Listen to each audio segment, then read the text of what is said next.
Hello students, your today's topic is subjective and objective prose. What is subjective prose and what is objective prose? In the exam, this question can be asked: what is the definition of subjective prose? What is the definition of objective prose? And what is the difference between subject and objective writing? So now look at the PPT. First of all, you can see on the PPT that definition of subjective. You all know what is prose. The difference of prose and poetry between poetry is that prose has simple statements. It has stanza and it has no metric structure, but poetry has rhyming scheme, poetry has metric structure, and we can sing the poetry, but prose we can't sing the prose. When we recite the sentence, when we say about, and when we say the sentences of prose, we can't sing that. So this is the difference between prose and poetry. Now definition of subjective. A subjective point of view is something based on one's opinions. Subjective point of view हम उसे कहते हैं जो कि किसी व्यक्ति की opinion पर, पर्सपेक्टिव्स, उसके अपने विचारों पर, बिलीव्स, उसकी अपनी मान्यताओं पर, डिस्कवरीज, जो उसकी डिस्कवरीज हैं, यदि उसने कोई खोज की है, डिज़ायर्स एंड फीलिंग्स, उसकी अपनी इच्छाओं और उसकी भावनाओं पर निर्भर करती है. It has no concern with right और रॉन्ग. उसमें कोई ये राइट और रॉन्ग से उसका कोई कंसर्न नहीं होता है. उसको जो ठीक लगता है, जो वो लिखना चाहता है, वो अपने इमोशंस के अकॉर्डिंग, अपनी फीलिंग्स के अकॉर्डिंग, अपने थॉट्स और अपनी ओपिनियंस के अकॉर्डिंग जो राइटर है वो अपनी राइटिंग में लिखता है, other than the persons opinion of what is right and wrong. ना ही वो किसी और के पर्सनल की ओपिनियन को वहाँ पर डिस्क्राइब करता है कि क्या सही है और क्या गलत है. Likewise, subjective writing or point of view is based on the writer's own observation and experience. अगर हम कहें तो सब्जेक्टिव राइटिंग जो का पॉइंट ऑफ व्यू है या उसका पॉइंट ऑफ व्यू बेस करता है राइटर की अपनी ऑब्जर्वेशन पर और एक्सपीरियंस पर. मान लीजिए उसे किसी टॉपिक के बारे में लिखना है, तो उस टॉपिक के बारे में उसकी अपनी ऑब्जर्वेशन क्या है, वो उस बारे में क्या सोचता है, इस पर डिपेंड करता है. It focuses on the writer's personal point of view, और ये राइटर के अपने पर्सनल पॉइंट ऑफ व्यू पर डिपेंड करता है. And not built on facts that others see or things others go through. उस फैक्ट पर नहीं कि दूसरे लोग क्या सोचते हैं या उन चीज़ों पर कि दूसरे उस चीज़ को कैसा सोचते हैं या उन चीज़ों से कैसा होकर उन्हें लगता है. वो अपने व्यूज़ और अपनी फीलिंग्स को अब सब्जेक्टिव राइटिंग में एक्सप्रेस करता है. Example, look at this example. This is very simple and right example for the subjective writing. This writing has been done from O Captain, My Captain by Walt Whitman. O Captain, My Captain, our fearful trip is done. O Captain, हमारी जो fearful trip है ये पूरी हो गई है. The ship has weathered every rack. Ship ने जो है हर किसी रैक को तोड़ कर रख दिया है. The prize we sought is won.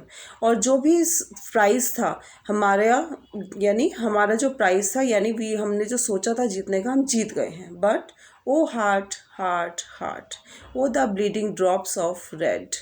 और यहाँ पर वो कह रहे हैं कि ये जो वो अपने आप को मतलब एक तरह से करहा रहे हैं कि ये जो ब्लीडिंग है, तुम्हारे जो ड्रॉप्स जो है रेड कलर की जो ड्रॉप्स बह रही हैं, where on the deck my captain lies. जिस डेक पर मेरा कैप्टन जो है वो लेटा हुआ है. फॉलन कोल्ड एंड डेड, और वो पड़ा हुआ है, डेड पड़ा हुआ है और कोल्ड पड़ा हुआ है. O captain my captain rise up and hear the bells. तो वो अपने कैप्टन को जगाने की कोशिश कर रहा है. देखिए इन दिस पोएम, ये पोएम क्या मैंने एग्जाम्पल यहाँ पर लिया है, ये पोएम है जिसमें कि यहाँ पर राइटर अपने एक्सप्रेस को व्यक्त कर रहा है. तो मैंने ये सिर्फ इसलिए लिया है कि आपको पता चले कि किस तरह से अपने एक्सप्रेस को यूज़ करना क्या होता है. In this poem the speaker is a seller. Speaker एक सेलर है. He sings the song for the captain. वो जो कैप्टन के लिए सॉन्ग गा रहता है. हु लीड्स हिज शिप, जो कि उसके शिप को लीड कर रहा है. And crew safely into harbor after a dangerous long voyage. और जो क्रू है वो सेफली पहुंच गया है बंदरगाह पर after a dangerous long voyage, लंबी खतरनाक यात्रा के बाद। However the captain dies in the death, और लेकिन जो कैप्टन है वो एंड में मर जाता है। And the speaker is in sombre and intense mood off sadness, और जो स्पीकर है वो बहुत ज़्यादा कष्ट में है और बहुत ज़्यादा दुखी है। This is also an excellent example of A subjective mood, ये एक एग्जाम्पल है सब्जेक्टिव मूड का। तो ऐसे में वो बहुत ज़्यादा परेशान है और अपने कैप्टन को, मरे हुए कैप्टन को उठाने की कोशिश कर रहा है। तो सब्जेक्टिव मूड है, यानी उसका मूड उस टाइम कैसा है, वो पूरी तरह से कष्ट में है और सैडनेस है, तो इसे हम कहते हैं सब्जेक्टिव मूड। जो राइटर है वो कहीं पर खुश भी हो सकता है, दुखी भी हो सकता है, सरप्राइज भी हो सकता है, एक्साइटेड भी हो सकता है। तो कोई भी मूड हो वो उसी मूड को अपनी राइटिंग में एक्सप्रेस करता है। Function of subjective. Now what is the function of subjective, यानी सब्जेक्टिव होने का फंक्शन क्या है, क्या काम है सब्जेक्टिव होना। Subjective approach or presentation or viewpoint is useful and allows the readers to get an insight into the mind of a writer through interpretation and explanation. Subjective approach और presentation या view point useful होता है, क्यों होता है? Allows the readers को पता चलता है टू गेट एन इंसाइट, उसको उसकी अंतर्दृष्टि मतलब उसके मन का उसको पता चलता है into the mind of A reader. जो अंतर्दृष्टि है वो पता चलता है उसे कि राइटर जो है वो किस मूड में है, इस टाइम उसकी दशा कैसी है, दुखी है, खुश है, सरप्राइज है, एक्साइटेड है। उसको उसके राइटर के माइंड के बारे में रीडर को पता चलता है। कैसे? थ्रू इंटरप्रिटेशन, जो भी वो व्याख्या कर रहा है, जो भी एक्सप्लेन कर रहा है, उसके थ्रू उसको पता चलता है। एक्सप्लिसिएशन ऑफ हिज करेक्टर्स, जो वो अपने राइटिंग में करेक्टर्स दिखा रहा है उसके बारे में जो एक्सप्लेनेशन करता है, थॉट्स से, ओपिनियन से, बिलीफ, ये सब चीज़ें जो है वो उसके बारे में रीडर को पता चलता है कि राइटर की बिलीफ क्या है, उसकी थॉट क्या है, उसकी ओपिनियंस क्या है, वो पॉजिटिव आदमी है, वो नेगेटिव है, वो नेगेटिविटी को ज़्यादा मानता है, पॉजिटिविटी ज़्यादा देखता है। तो इस तरह से उसके एटीट्यूड का भी उसमें पता चलता है। Subjective writing or point of view builds tension and provides a greater freedom to readers to interpret actions of individual characters. This approach gives a view that every person see a thing from different perspectives. और ये जो approach है ये हर आदमी को एक चीज़ देती है कि वो अपने अलग अलग थॉट्स को अपनी अलग अलग पर्सपेक्टिव्स पर, अपनी अलग अलग इमोशंस, एक्सप्रेशंस को लेकर वो सोचता है और फिर उसी के ऊपर लिखता है। Definition of objective. Objective writing is writing that you can verify through evidence and facts. Objective writing क्या होती है? इसमें राइटर जो भी अपनी राइटिंग में दे रहा है that should be right, वो राइट होना चाहिए, वो वेरीफाई होना चाहिए, उसके जितने भी एविडेंस हैं और जितने भी फैक्ट्स हैं वो सब वेरीफाई होने चाहिए। मान लीजिए कोई राइटर हिस्टोरिकल प्ले लिखता है और उसमें वो किसी राजा के शासनकाल के बारे में लिख रहा है कि वो राजा उस टाइम पर राज्य उसने संभाला या वो राज्य का राजा बना। तो अगर वो उसमें टाइमिंग दे रहा है, सन दे रहा है, सेंचुरी दे रहा है, तो the writer should be verify that the facts that will be given in the writing that should be right, वो right होने चाहिए, वो गलत नहीं होने चाहिए, that should be correct, बिल्कुल correct होने चाहिए। If you are writing objectively, you must remain as neutral as possible through the use of facts.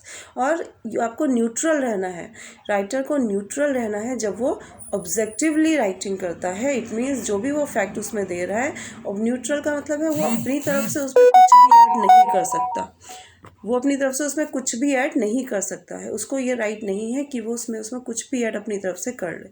उसको वही देना है जो कि सही है, जो कि सच है, जो जिसका एविडेंस है। Use of facts, statistics and research, यानी वो रिसर्च के बेस पर, स्टैटिस्टिक्स के बेस पर और फैक्ट्स के बेस पर केवल उन्हीं का यूज़ उसको करना है। उसको न्यूट्रल रहना है, ना ही उसको अपनी हाँ दिखानी है उसमें, ना उसको अपनी ना दिखानी है, ना उसे उसमें बताना है कि क्या सही है क्या गलत है। जैसा हुआ था एक्चुअली जैसा हुआ था वैसा ही उसको एज इट इज़ उसको अपनी राइटिंग में शो करना है या दिखाना है. This type of writing is best used when you as a writer need to present unbiased information to an audience and then let them determine their own opinion. और इस टाइप की writing तभी best तरह से use की जा सकती है जब राइटर जो है वो उसको ज़रूरत है केवल वो अपनी ऑडियंस को एक इन्फॉर्मेशन देना चाहता है. वो उसमें ये नहीं बताना चाहता उसने सही किया था उसने गलत किया था या क्या सही है क्या गलत है. वो चाहता है बस वो अपनी इन्फॉर्मेशन ऑडियंस को देना चाहता है और ये ऑडियंस पे छोड़ देना चाहता है कि वो क्या सोचते हैं कि उसने जिसके बारे में उसने लिखा है या जो फैक्ट उसने दिए हैं क्या वो सही थे या गलत थे या कैसे थे. तो वो रीडर पर छोड़ देता है.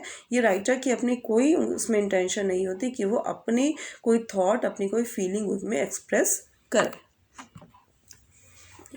It is important to differentiate objective writing from subjective writing, which is writing that you cannot evaluate, calculate और verify.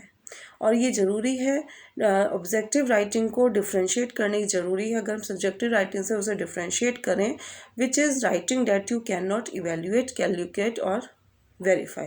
सब्जेक्टिव राइटिंग वो है जिसको हम ना तो इवेल्यूएट कर सकते हैं ना कैलकुलेट कर सकते ना वेरीफाई कर सकते. भाई राइटर ने अपने बारे में अपनी थॉट लिखी है तो हम उसको कैसे वेरीफाई करेंगे वो सही है गलत है. ठीक है उसकी अपनी ओपिनियन है. Subjective writing might express feeling opinions and judgments. This would come in handy for writing a personal essay or an opinion column for a paper. इस तरह की राइटिंग हमें कहाँ मिलती है पर्सनल एसेज में और यदि आप किसी पेपर के लिए अपना कोई ओपिनियन कॉलम दे रहे हो. But should not be use when the goal is to simply inform the audience. लेकिन ये उस कंडीशन में यूज़ नहीं होती जहाँ पर हमारा पर्पज़ क्या है केवल ऑडियंस को इन्फॉर्म करना है. So thank you students. This was your topic and this is a very short topic but important topic. Okay, thank you so much.